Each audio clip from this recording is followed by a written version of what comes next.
Have you ever watched the people you trusted most celebrate something that was supposed to destroy you? I have. My name is Emma, and for years I believed my family was the one place I could always come home to. I thought family meant loyalty. I thought family meant protecting each other when life became difficult. Most of all, I thought the people sitting around my dinner table would never be the people I needed protection from. I was wrong. The night everything changed, my entire family gathered at my parents' house. There was expensive food on the table, music playing softly in the background, and laughter filling the room. Everyone looked happy. My older brother Daniel was smiling from ear to ear. My Aunt Linda kept talking about how lucky we all were. My father looked unusually relaxed. My mother was moving around the kitchen, preparing one final dish. And me? I sat quietly at the end of the table. Nobody noticed how calm I was. Nobody noticed that I already knew everything. They thought they were celebrating their victory. They had no idea they were actually celebrating the beginning of their downfall. 3 weeks earlier, I had discovered something that completely changed the way I looked at my family. It all started after my grandmother passed away. Grandma had always been different from the rest of my family. She believed in me. Whenever I doubted myself, she reminded me that I was stronger than I thought. Whenever someone told me I wasn't capable of something, Grandma would simply smile and say, "Let them underestimate you. Sometimes that's your greatest advantage." I never understood how important those words would become. Before she passed away, Grandma created a legal trust. She left me a small property outside the city and an investment account. It wasn't enough to make me famous or powerful, but it was enough to give me something my grandmother desperately wanted me to have: a secure future. She had one very clear condition. The property was supposed to remain in my name. Nobody else could sell it or control it without my permission. When everything was finalized, I trusted my family. My father helped me understand some of the paperwork. My brother Daniel congratulated me. He even hugged me and said, "Grandma would be proud of you." I believed him. I believed all of them. Then, slowly, things started changing. Daniel began asking questions. "How much do you think the property is worth? Have you considered selling it? What are you going to do with the investment account?" At first, I didn't think much about it. He was my brother. Maybe he was just curious. Then my Aunt Linda started asking similar questions.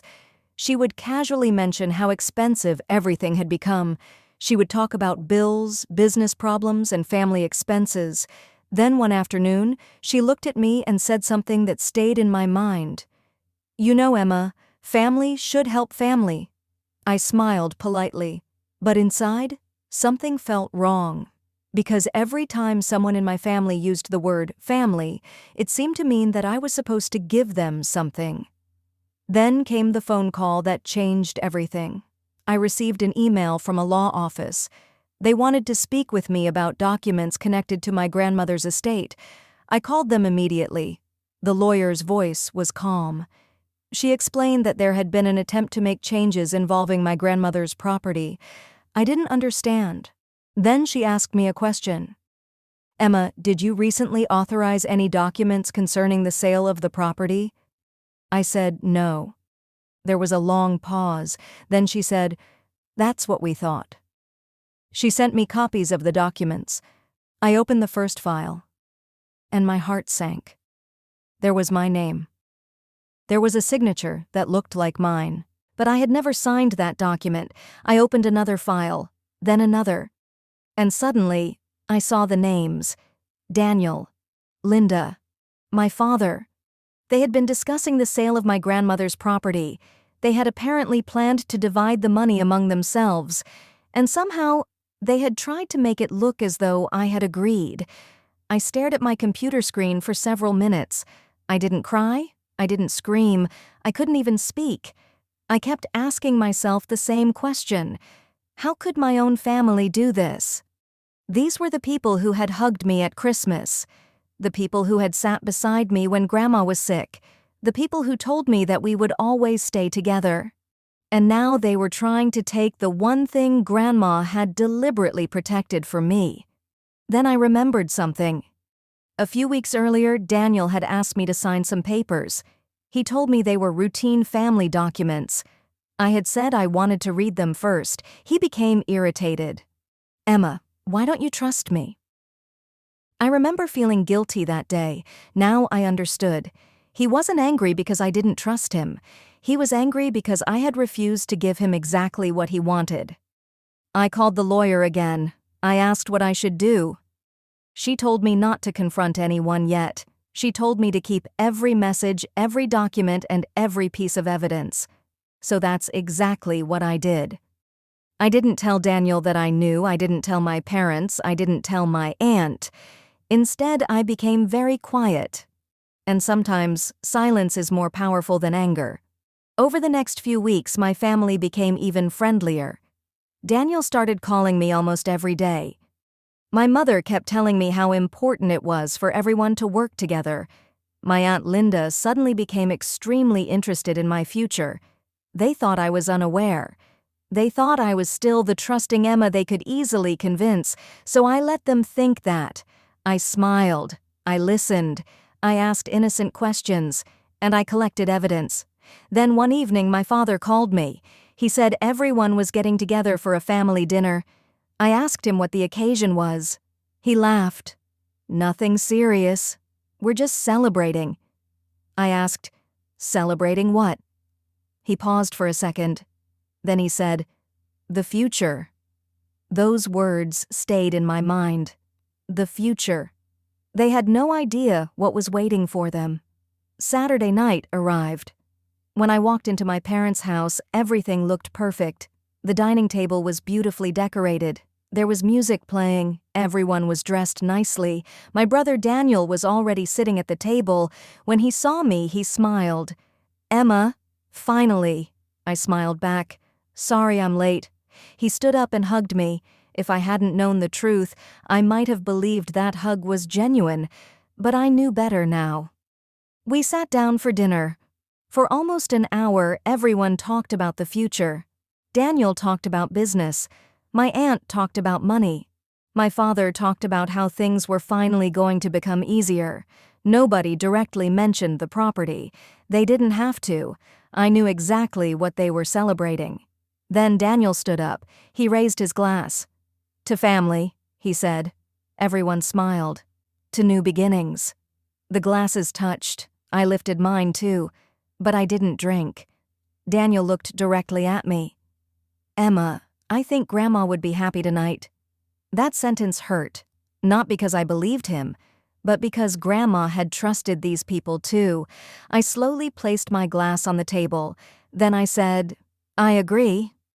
Daniel smiled, but I continued. Grandma would definitely be happy to see the truth come out. The smile disappeared from his face. My mother looked at me. What do you mean? I reached for my bag. I pulled out my tablet. Daniel's expression changed. I opened the first document. Then I placed it in the center of the table. Nobody spoke. I looked at Daniel. Do you remember asking me to sign some paperwork a few months ago? He didn't answer. I continued. I never signed it. My aunt immediately interrupted. Emma, you're misunderstanding something. I looked at her. No, I'm not. Then I showed them the legal documents from my lawyer. I showed them the records proving that I had never authorized the agreement. I showed them the messages, the conversations about selling the property, the discussions about how the money would be divided. And then I showed them something else, a message where someone had written that I was too trusting to notice what they were doing. The room went completely silent. My mother covered her mouth. My father stared at the table. My aunt stopped talking. And Daniel? He just stared at me. For the first time that night, he looked afraid. I looked around the table. You were all so confident tonight. Nobody answered. You thought I didn't know. Still nothing. You thought I would sign whatever you put in front of me. Daniel finally spoke. Emma, you don't understand the situation. I almost laughed. The situation? He tried to explain. He said the family needed the money. He said everyone had financial problems. He said the property was worth more than I needed. Then he said something I will never forget. We're family. You should have helped us. I looked at him for several seconds. Then I said quietly, "Helping family is one thing. Betraying family is something completely different." Nobody had an answer. I told them that the property wasn't being sold, the account wasn't being divided, and every attempt to use my name without my permission had already been documented. My lawyer had the full record, the necessary legal steps had already been taken. There would be no secret deal, no hidden sale, no easy money. Their celebration was over, but I wasn't finished. I stood up from the table. Then I looked at my father. "I didn't come here to fight with you."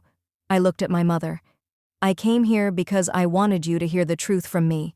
Then I looked at Daniel. "And I came here because I wanted you to understand something." He looked up.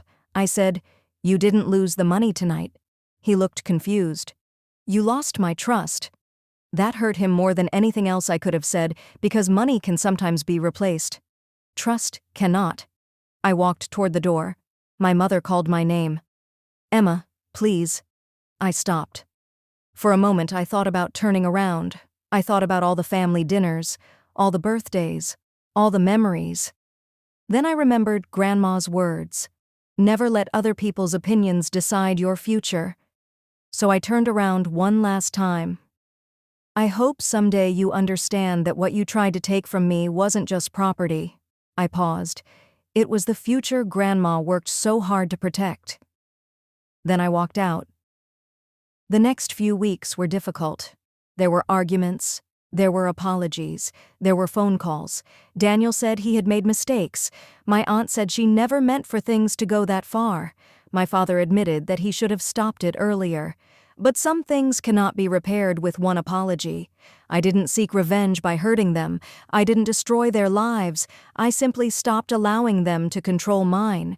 I kept the property, I protected my grandmother's gift, and I started building the future she wanted for me. Months later, I stood outside that property for the first time as its true owner.